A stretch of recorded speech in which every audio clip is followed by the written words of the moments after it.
Bienvenue sur Reflets Intimes, l'émotion en ricochet. Moi, c'est Annie et je vous emmène surfer sur les vagues du cœur et de la tête. Dans la recherche amoureuse, chaque événement peut impacter notre estime de soi. Plongez avec moi dans ces liens entre une situation et notre état émotionnel. Les modes et les lieux de rencontre ont changé.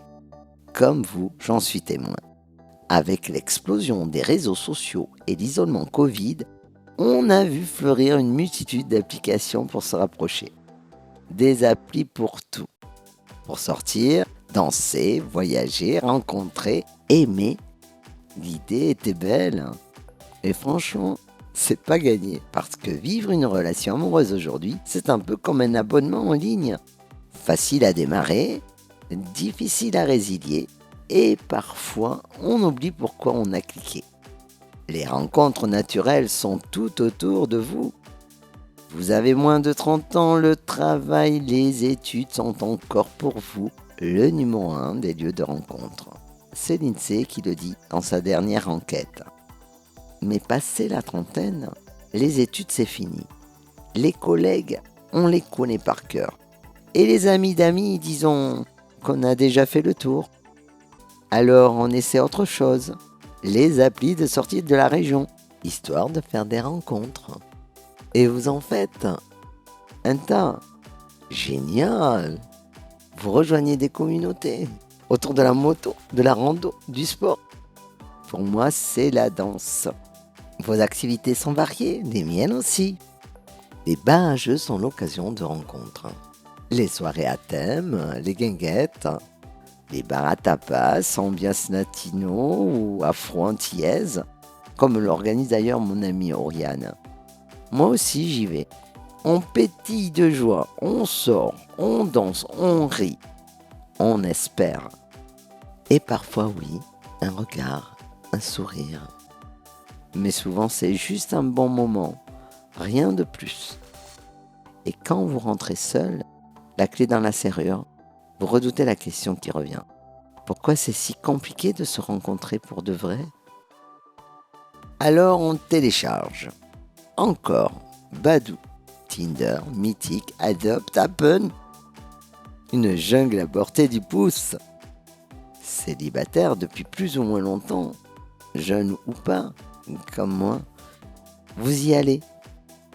Chaque profil c'est une mini promesse. Chaque match une bouffée d'espoir. Et puis rien. La conversation s'éteint. Ou pire, elle n'a jamais vraiment commencé. Je pense à ces fameux matchs qui attendent je ne sais quel feu vert pour se lancer. Perso, les coucou comment ça va qui reviennent en boucle, ou les quoi de neuf sans répondre à vos questions, ce n'est pour moi ni un début ni une fin. On dit que 40% des couples se forment en ligne. C'est rassurant. Mais pour chaque histoire qui commence, combien de soirées connectées en solo?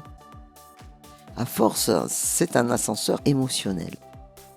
On y croit, on se lasse, on désinstalle et on recommence.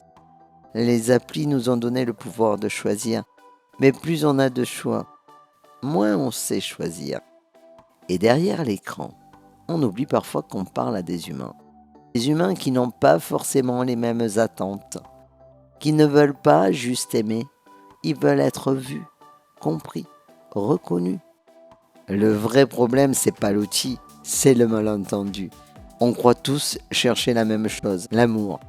Mais en appli comme Montréal, certains veulent juste partager une activité, d'autres combler un vide ou se divertir en virtuel.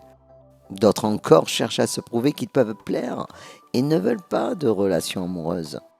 Du cul, pourquoi pas? Ou même des explorations en nuances degrés. Là où ça fait mal, c'est quand on découvre qu'on n'a pas la même recherche. Et pourtant on est sur la même appli. Alors forcément ça frotte. Et parfois on se dit qu'on préfère rester seul. Parce qu'au fond, la solitude au moins ne ghoste pas. Non, cher Michel, sur un malentendu ça ne marche pas. J'ai fait mon premier speed dating il y a 20 ans. J'en ai fait 4 cette année à Toulouse. Même principe, pas les mêmes visages. La moitié avait 20 ans de moins que moi. Je me suis dit que ce serait bien cool un speed dating pour les quinquas. L'appel est lancé, je candidate. Si pour certains, les repères sont juste à rafraîchir, je pense aux hyper connectés pour qui les outils n'ont plus de mystère. Pour d'autres, c'est la rénovation complète. Les seniors sont nombreux à se séparer et rejoignent les jeunes célibataires. Les couples durent moins longtemps. Les explorations amoureuses deviennent tendance, au détriment parfois de l'engagement. Et le temps file. Près d'un Français sur 3 vit seul aujourd'hui. Des études le montrent. Au final, le célibat explose. Et pourtant, une majorité disent vouloir vivre à deux. Une douce pensée pour ceux qui aujourd'hui, lassés des rencontres éphémères, se retrouvent en véritable burn-out de l'amour. 400 agences matrimoniales en France proposent des services et des accompagnements personnalisés. Elles n'ont pas disparu. Prévoyez tout de même un budget entre 1 000 et 4 000 euros. J'ai été surprise de découvrir l'intérêt des 25-40 ans vers ce choix. Pourquoi pas ? Me concernant, je n'ai pas de budget pour ça. En tout cas, pas encore. On veut aimer et être aimé, mais on ne sait plus très bien comment faire. Parce que trouver l'amour aujourd'hui, ce n'est plus une évidence. C'est un apprentissage. Réapprendre à écouter, à se montrer tel qu'on est, à ne pas fuir quand l'autre ne répond pas tout de suite. L'amour 2.0, c'est ça aussi. Un terrain d'essai, de doute et parfois de belles surprises. Alors non, tout n'est pas perdu. Peut-être qu'on ne trouvera pas l'amour au premier swipe, mais si on apprend à se rencontrer vraiment, peut-être qu'on se retrouvera au bon moment. Vous avez aimé, vous avez souri, alors partagez, abonnez-vous. Je vous retrouve dans mon prochain épisode, Connexion instable, les ascenseurs du cœur. Reflets intimes, le podcast où l'émotion a le dernier mot. C'était Annie, à très bientôt.